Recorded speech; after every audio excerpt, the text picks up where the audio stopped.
Hey guys, it's me again. I'm coming on today. I actually have a very interesting room of thought to go through today. And at the beginning of this video, I'm going to speak specifically to this whole idea of if you are chosen a starseed or a light worker in general, how most of us have gone from the scapegoat to the actual goat. And I have a whole bunch of other things to talk about after this, but I'm going to go through this because I believe realistically everyone's coming on at different times. And if you are someone who relates to this idea of being the scapegoat, or you related to being the person that was the scapegoat and now are the goat, this is going to work through different times of being, because realistically what I'm saying in this video is that not only was this by design, scapegoat related to goat, or becoming the GOAT. And if you don't know what the GOAT is the greatest of all time. And most of us that are in this position or have been turned on, so to speak, on our ascension journey, have been moving towards the GOAT, because we are the greatest version in our own family, even maybe our galactic family to ever do it within a timeline, or maybe within multiple reincarnations, but that's for other people. If we're just somebody coming on, and I would say this to you, and you do feel like you've been the scapegoat for most of your life, there's a reason for this. Because realistically, the scapegoat has to be created in order for it to shine. Because usually the scapegoat is the one who has to go through what I would call a different version of training than the average bear. It kind of sets you up to be this person who is set apart, who is and is capable of being the GOAT, simply because you are somebody that comes from a different framework who's trying to integrate in a world that doesn't make sense. Okay, because realistically, most of us that are the scapegoats, we tend to be the nicer people. We tend to be the more understanding people. Sometimes we're the oversharers. Sometimes we're the loud ones. Sometimes we're the ones that people go to when they're in need. Ultimately, because a lot of us light bearers or star seeds or chosens, we're healers, or we're the triumphant, or we're the let's say warriors. We have that warrior spirit in us, and a lot of people just naturally flock to us when they're in trouble. So if you're somebody that resonates with that type of background or being, I would definitely say that you may be the scapegoat in your family and or group of friends, or you're somebody who's currently kicking this kind of training, as I put it. Because realistically what happens is that the reason why you keep getting scapegoated, and I hope you understand this, and I went through this, so please understand that I've been the scapegoat. I was the scapegoat for many years. And it's only in hindsight that I can honestly say what that training did. Because what happened was that all through our time of being the scapegoat was maybe because we weren't standing up for ourselves. And why weren't we standing up for ourselves? Because we were too nice. We're always swallowing it. We're always swallowing it. Why are we swallowing it? Because we wanted to not step on anyone's toes. We didn't want to stand in anyone's way. We didn't want to defend ourselves. And even if we did, we looked like the crazy ones. So basically, it turns us into this more repressed version of ourselves. And a lot of us can get lost. A lot of us starseeds, light bearers, chosen ones get stuck in the scapegoat, what I call a form of matrix or a construct of some sort. Because realistically, all that inner turmoil that you feel from everyone throwing you under the bus, sometimes we lose our brothers and sisters to things like vices, because we need to be swallowing the pain some way, somehow. Sometimes it's things like food or smoking or drinking and drugs. It could be even sex. It could even be like a attention hunger, because you're trying so desperately to understand why people just keep throwing you under this bus or blaming you for things that had nothing to do with you. And what you may not realize is that in the background of all of this, that sometimes it's because you're the strongest one they know. They can't take the brunt of the pain. They can't take the brunt of that shame or guilt that they're throwing on you, deflecting on you. And that's the one thing that if you are just coming onto this journey and you're asking yourself, why am I always the scapegoat? What you may want to know is that you are the strongest, and that's why it's happening. It's kind of like a testing ground to see how strong you are, how well you can perform. And I know this sounds messed up, but it's a form of training and testing. Can you make it from the scapegoat to the goat? That's a training session. It's something that may go on for a bunch of years, short period of time. You might just notice that is happening in the last year since you came on, or it could be something that you've lived through most of your life. So it just depends on where you're at. Now, the reason why a lot of us even don't really notice this, because we're nice, we tended to be really needy at that time because we love people. You know, most of us light bearers, most of us chosens, and most of us star seeds, we love people. We would not have come here if it wasn't for people, okay? If it wasn't for loving people and wanting to share and help and do all that. So that gave us a form of neediness that we may not have really been knowing that we were giving off, but we kind of were. We were tending to be more codependent when we were in that stagnant scapegoat situation. And if you are someone that you find that you are codependent, that's okay. Most of us are. We are beings that need to be with each other, but there's a difference between having friends and being codependent or hive-minded, meaning that you only do what the group does because the group's doing it. Now, the thing is that there's nothing wrong with that, but if you're somebody who's still adopting that, that's how those people have a hold of you, because you're going to do what they want you to do. So it's easy for them to break you down. It's easy for them to knock you down and put all the blame on you because you're willing to go through these atrocious things regardless because of the group. So I hope that helps in the sense that I don't want to be shaming anyone, because I've been this person, so I'm not talking smack. Sometimes we tend to be the more gullible people, not because we're dumb, not because we're stupid, but simply because we, again, have so much love to give and so much light to give that we just end up giving it to the wrong people. And that doesn't necessarily mean we're gullible. It just means we have a big heart, and there's nothing wrong with that. But if you are somebody that's still in this stage, I want you to know that all this is designed to do is to transform you into the GOAT. And the reason why I'm saying this is because you realize that as you move forward through this ascension journey, it's okay to be nice, but now you got to be nice with boundaries. Now you got to be able to tell people what's important for you. You have to put you in the front seat saying, if I'm going to be this light bearer, if I'm going to be this person shedding light and teaching and bringing forth something to this world, I got to take care of me, because when I'm okay, I could take care of more people.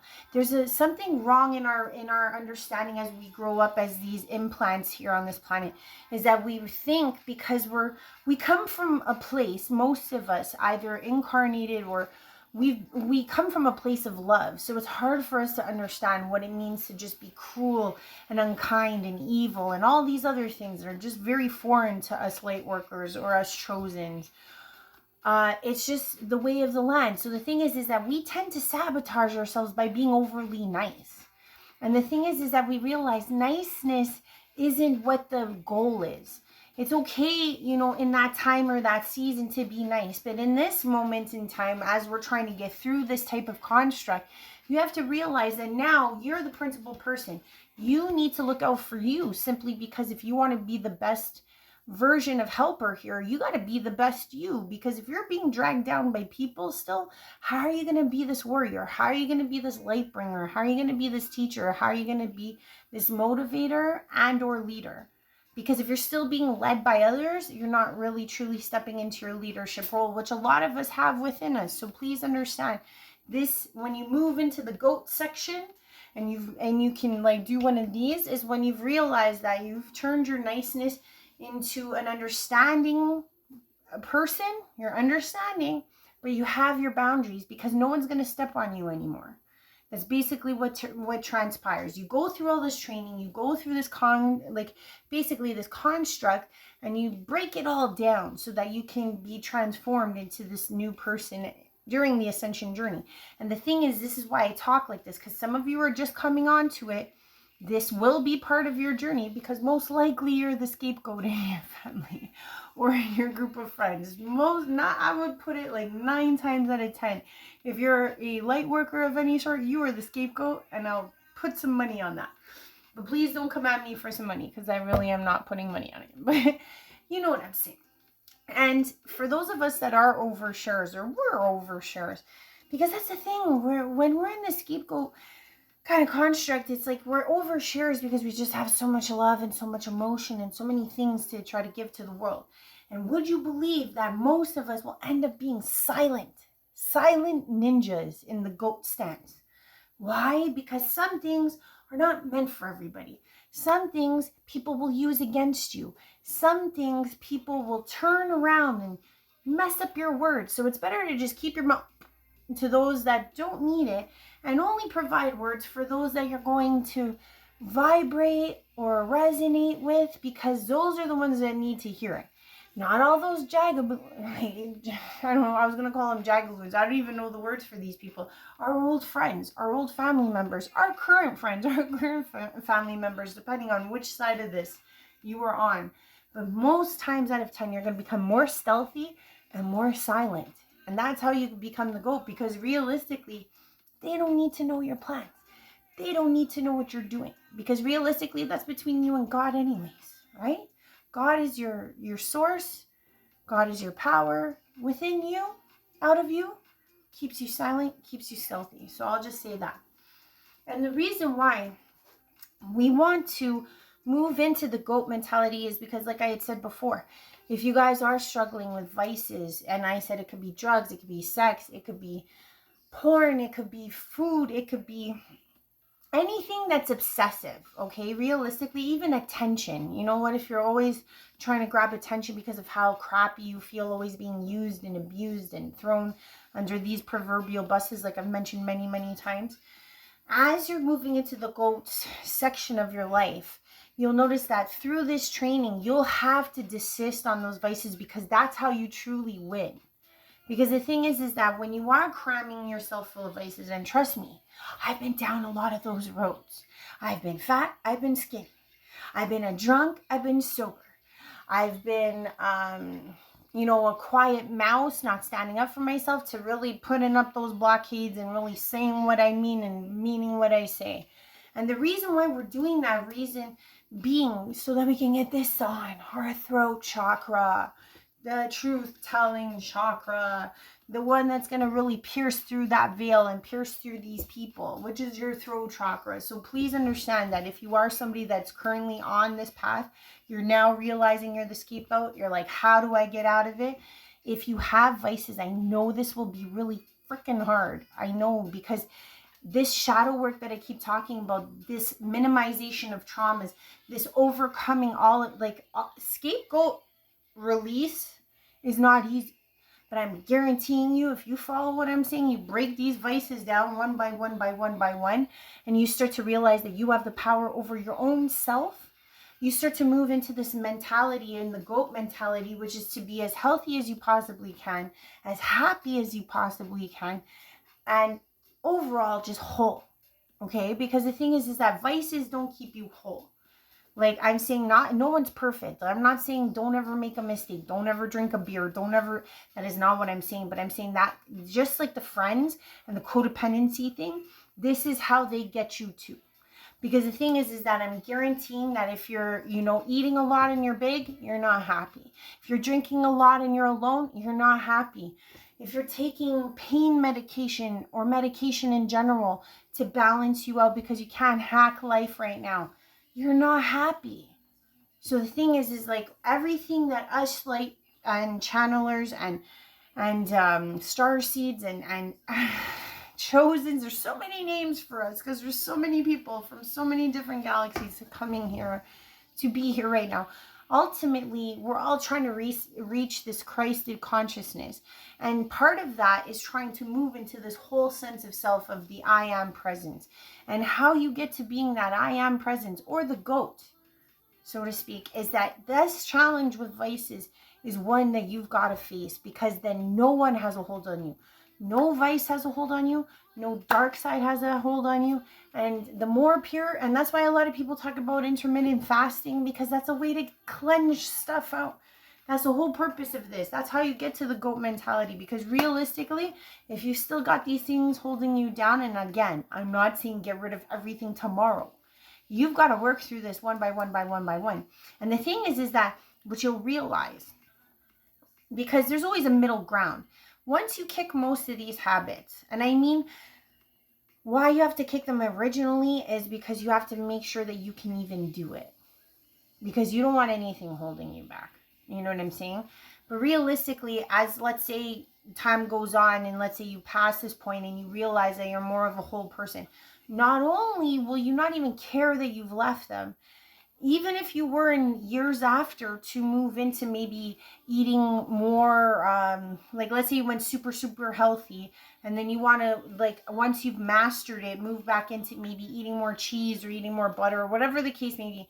It's first you got to get a hold, and then as time goes on and you know that you've beat it and you are a whole person, you can then integrate things down the road. But I'm saying for the beginning stages of you on this journey, or later stages, if you still haven't got out of the scapegoat construct that I'm talking about, really think heavily on getting rid of all the vices you possibly can, because that'll help you heal.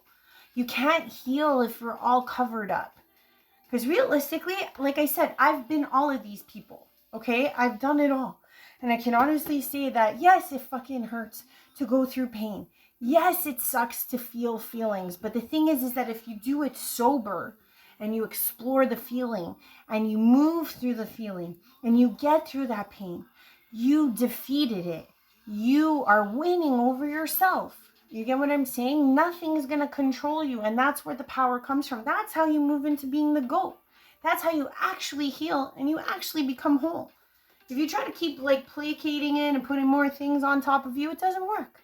It really doesn't. It's just like putting a very fancy dress on a very raggedy mannequin. It just doesn't make, you gotta work from the foundation. And I'm sorry to say, realistically, vices are a huge deal in this whole scapegoat, like I call it, matrix or construct. So if you truly want to be the GOAT, think about it. Okay? Now, for most of us that are, or have been those codependent, hive-minded persons, there's nothing wrong with that. But you'll realize, as you're going through this whole process or going through this training, like I said earlier, you used to be an oversharer. Maybe you're a little more silent now. Now you're that ninja, right? You tend from automatically realizing who's for you, who's not for you, because you're moving through this construct and you're realizing how to get through it, is to actually shed of a lot of persons that would have thrown you under the bus, that you allowed to let you throw under the bus, I'm sorry to say. Because the thing is that you weren't standing up for yourself. But as you start to move through your throat chakra and you start telling people where to go because they deserve to know where to go, because they need those directions, you know what I'm saying? You notice that you start becoming this lone wolf. You start to become this soldier within your own right of your own self. And there's nothing wrong with that, because like I said, when you have that solemn time to be that hermit, or you go into yourself and really into yourself, you notice that there's a plethora of knowledge waiting for you there. So realistically, you become this freedom thinker. You start to break out of the hive mentality and think for yourself and look inside for your own inner knowledge versus anything else. And that's where that whole discernment thing comes from. Because realistically, you can't discern shit if you're not listening to yourself. You're going to be listening to what everyone else says, and you're never going to be thinking about what's most important for you. So getting to this stage of where you're solemn into yourself is not a bad thing. That's actually how you move into the GOAT, because you can do it all by yourself. And I'm not saying, again, like the vices, you need that time by yourself, because it's not because you're supposed to be lonely. It's not because God's casting you out to be a miserable. That's not the point of it. The point of it is, for once in your life, get to know you. Sit in your own silence. See if you can muddle through it. It's the same idea with the vices and the pain. The same thing happens with loneliness, because you got to believe loneliness is a very big form of pain. It's one of the biggest ones. We don't want to be alone. We don't want to be separate. But realistically, that's the only time you get to know yourself. And how do you become whole if you don't even know yourself? If you haven't sat with yourself. And I'm not just talking about meditation. I mean extended periods of time. Why do you think Jesus went off into the freaking, the desert for 40 days? It wasn't 4 hours, it was 40 days and 40 nights. Why? Because it takes a solid amount of time by yourself to really get to know yourself, to actually know what you sound like. Because you would better believe in our type of mentality, and especially with all of the negative thought forms that can come around us, you have to be able to understand or feel or resonate with who you are, who's your inner voice. You know what I mean? Obviously, God's voice is also there too. And the thing is, can you even discern that? Have you spent enough time to even know the differences between what you're hearing or what you're feeling or what you're sensing? So the thing is that if you are moving into the GOAT procession of your existence, Being alone is not a bad thing. It's actually tremendous to break out of this type of training, because you're no longer going to be needy or codependent. You'll notice as you evolve into this ecstatic energy, and you become more quiet and reserved to yourself to really work through what you need to work through, people will gravitate to you. You're not going to be this needy, oh, can I help you? Can I do this? Can I? That people always pushed away anyways, right? When you were in that state of being, because you're just giving of yourself. And then you left yourself so depleted that you actually stank. You energetically stank to people. And that's why they were pushing you away. Because you're a solid being of enormous power. But the thing is, you smelled like a dirty sock at that time energetically, because you're just giving it all away. I hope you don't get mad at me for saying this, but we all stank. We all stank like these cheap socks. Because realistically, we don't want to be the cheap sock. We want to be what people gravitate towards. And the only way you can do that is by actually getting to know yourself, exuding the energy that is really yours. Or keep exuding the energy and getting bigger and bigger so that you can actually attract more people to you. So it's actually working in your own favor. And then lastly, like I said before, some of us were very gullible. Some of us were giving our time, our efforts, our love to just the wrong people. Because again, when you're in this scapegoat way of being, you can't really see clearly. You know what I'm saying? Because you're always being led down these other paths by other people, because you're trying to be friends and you're trying to be liked and you're trying to be this and you're trying to have your family love you and not always put the blame on you. You're trying. But realistically, what it is doing is blinding you, because you cannot look to others to see. Okay? Because realistically, and I'll even say this about seeing is also like a 5 or 6 sense type of deal. Because I can honestly say, in my way of being, as someone who had my third eye on before and someone who doesn't have it on now, but I have all my other senses, I can honestly say that I am so ecstatic for the time that I do get my eye on, simply because I think the last time I had it on, it was very clouded. Simply because, I'll pose it to you this way. It's like as if I told you guys, like, let's go to the CN Tower. That's our biggest building that we have in the city. Okay, it's massive. I think it may still be the tallest one in the world. I'm not sure. And let's say, for example, I took a blind friend with me to go see the CN Tower. And as we're approaching in the car, I go, oh my gosh, there's the CN Tower, because I can see it with my eyes.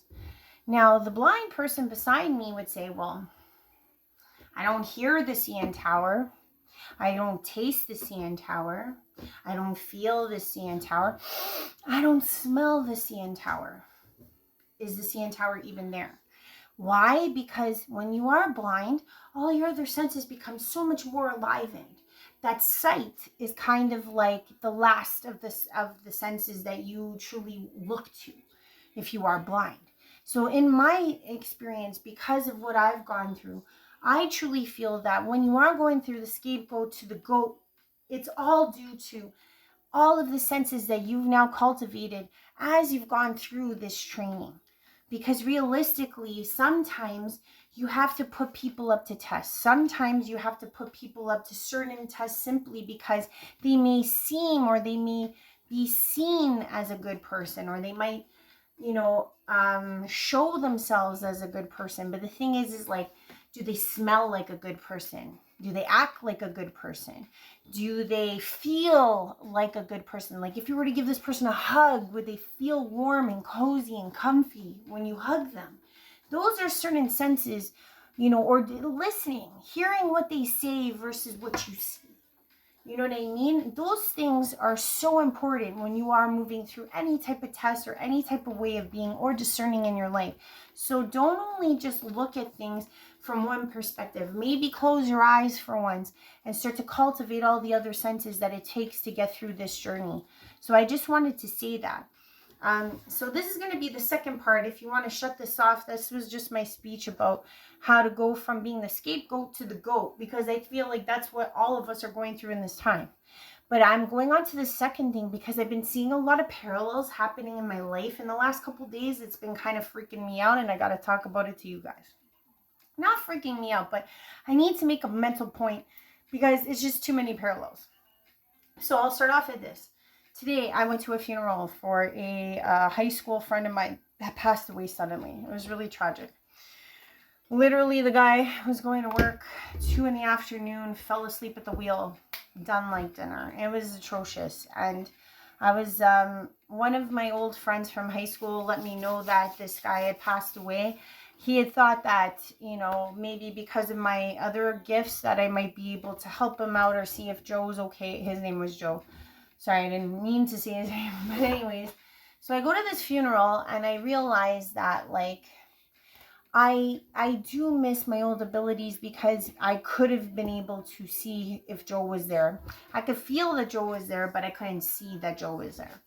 And it kind of broke my heart because I was like, oh, you know, like I haven't seen all these people in like 20 years. And I mean, like, I really wish I could help these guys, but I'm like, it is what it is. And I started thinking about this whole scapegoat thing because realistically, when I was on the last time, I was being scapegoated like crazy. And I mean like crazy during my early 20s when I had my eye on. Because my eye kicked off, I think I was like 25 years old. When it actually, like, I never got to see.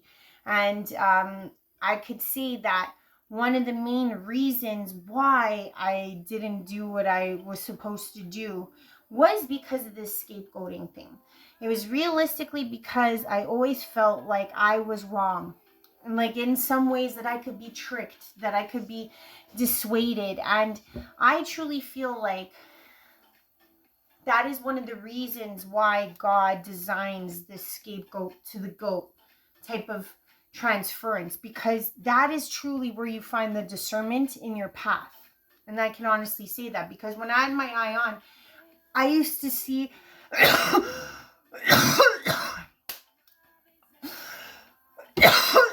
sorry, I used to see a lot of deceiving things. Like, for example, I think in the past I talked about how I used to see this black figure behind my door, and this was with my regular eyes, okay, just regular eyeballs. I used to be able to see this figure, and it was only when I came out with my spiritual eyes out of my body that I started seeing that it was a gray. Now the thing is what you may or may not know about alien species. A lot of them have the abilities to either morph into other views of being or to project holographics in front of themselves so that you see something different than what's really behind the holographic. But it got me thinking because of like this whole period of time, because the last time I saw these guys, I had my eye on and I could have helped them. And what was really odd too is that the person that brought my eye on in the first place, or the friend of mine that helped me, was another high school friend in the same age group, in the same group when I first came on. And I kind of feel like now that I want it on the second time, that my old friends are asking me to go to this funeral to see if I can see with my non-seeing eyes, was like kind of serendipitous in a way. Okay, so aside from that, what I also started thinking about was like how the original idea of the scapegoat even was started, and that, I mean, can go back to what some of you might see in the Bible with Leviticus, right? When they talk about how they give this offering of the goat to Azazel so that the sins will be washed off of the Israelites. And I mean, for me, I've always been so interested in Azazel because, and also the angels and the Book of the Giants from the Qumran scrolls. I've had a lot of different interests in why the scapegoat idea even exists, because I do feel like there is a lot to be learned in this type of training. Because realistically, if you cannot break out of the scapegoat mold, you don't ever get to the greatness of being the goat. So that whole thing kind of was speaking to me in these last days. Has for years, but I'm saying immediately in these last days. And the last thing I want to bring up, why this whole parallel kept coming up, was because a couple, like maybe a week ago or 4 days ago, maybe a little more, maybe 5, I did a channeling for Mother Mary. Mother Mary. And Mother Mary does not speak to me very often through a channeling. Like, she's not that type of person, or at least as an energy, she's not that person. And she had come through and she had said about how there's going to be all the, and this is why I had to bring this up, because I'm like, even if it doesn't mean anything, I want to see if I can get this message out as much as I can, not only on my other channel, which is Up High Healing. I also want to say this to you guys because, again, I saw parallels. So Mary had said in that channeling that there was going to be a lot of visions. There was going to be a lot of like things out in the world, different countries that were going to be emulating her. And, or like I said about how aliens can project holograms, etc. And that got me thinking about how this whole, the importance of understanding and being able to discern comes from going through this scapegoat type of training, so that you get that proverbial 5 other senses. You become the goat and you have the ability to see clearly. And I don't mean just with eyeballs, I mean in general, like you can see clearly. Not only do you get your third eye on, for those of you that do, you could actually see where these projections come from, etc. But the reason why I'm bringing this up is because I get that that channeling about her describing that there's going to be these visions around the world that are not her. She said that out plainly. She said that she was going to go to specific people, and if you guys want to see that, it's on my page. Maybe I'll put the link down if you guys want to see. But then, when I was going to this funeral and I knew that these people were going to be asking me if I could see him, etc., I had asked my hires, what can I do to try to get my eye on? Because I mean, I've tried everything. And the thing is, it's not like a regular chakra situation. For me, it's a little different because I'm the one that created my own paradigm. When I turned it off, I made sure that it was going to be very hard for me to see the epiphany that would get it back on again. I know that about myself. I know myself enough to know that I would make something difficult so that I could learn a lesson. So I told myself, I was like, hey, hires, what can I do? I've tried all these different things. I know that mom and dad have said that one day I'll get it on, but it's kind of more of a me thing. And my hire, one of my hires on my darker side, had said to me, why don't you try watching videos? Because I don't like scary movies, because I've seen a lot of stuff like that I've seen in the scary movies in real life. So it was kind of like, you know, I don't like to go there. But anyway, so my higher self that told me, like, why don't you watch some scary movies to jog your memory? And I was like, okay. So last night I was watching this movie called Unholy. And it was about, and I swear I didn't read about this when I was choosing the movie. I just chose something based on the actor.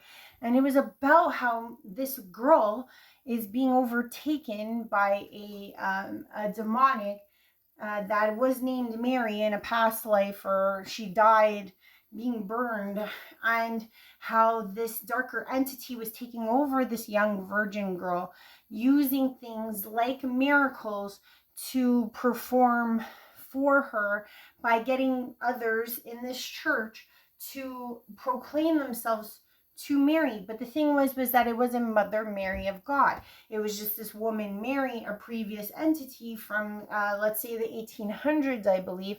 But all of these beings believed it was Mother Mary because this darker being emulated themselves as such. So I found that very interesting, that I was like, Mary's telling me in a channeling that people are going to be imitating her. And then I go and see this movie by fluke because my higher tells me I need to go and freak myself out so I can get my eyeball back on. And then I literally just saw on a like a newsreel, like I was going into something, that the Vatican has now modified how they're going to qualify a sighting from Mother Mary.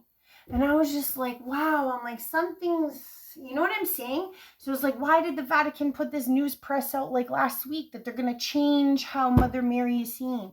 So like, it makes me think that on the wavelengths that there's going to be this type of negative force that tries to emulate Mary so that they can bring in believers to their cause, but really they're going to use the face of Mary, or the, you know, the beauty and the grace and humility of Mary as a projection of some sort to coerce those that don't see clearly, to go to maybe give penance, or not penance, but like give of themselves to this.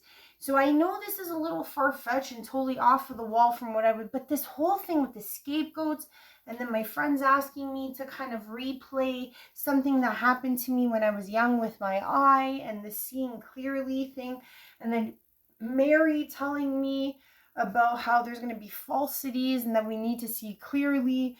And then at the same time, I saw that movie and then saw the Vatican. The whole thing has got parallels, and I never believe that coincidences are a fluke. So I'm going to reinforce this. I think there's going to be some entity. And the thing is, too, that what also got me thinking is because when you think about Azazel as the I'm going to go on a totally different tangent because I told you guys I love books. Azazel is seen in the Bible, in Leviticus, as this entity that the Israelites have to pay homage to in order to dissuade of their sins, giving the impression that Azazel holds some weight, okay, in that book. Now, the thing is that got me thinking too is because in the Book of the Giants, which is part of the Qumran scrolls, there is a line, and I forget which tablet it is, that talks about how the angels, right, took on, when they fell, some of the angels that were here on earth, the fallen angels, took on a suit or a look of a human. And the thing is that from what I know, is that angels tend to have all different forms, but they're pretty closely connected to looking human-esque. Now the thing is that the only beings that I've ever seen that take on a form or transform into something or put on something like a mask or some type of is reptilians.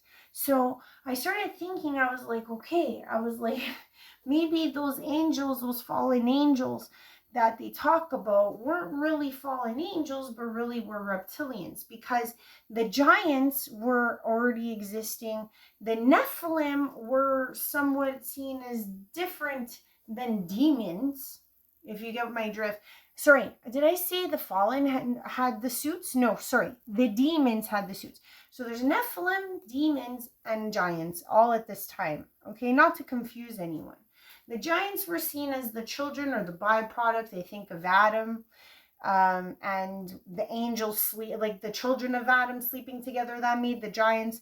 The Nephilim, I believe, are like Azazel, etc., that were fallen angels. And now I'm starting to think, because of some of, like, how I said all of this work together, and I started thinking about how the demons put on suits to seemingly blend in with humans as the reptilians. So it's got me thinking, and I'm starting to go to this level because I'm putting this all together. And like I said, my mind goes a million miles an hour sometimes.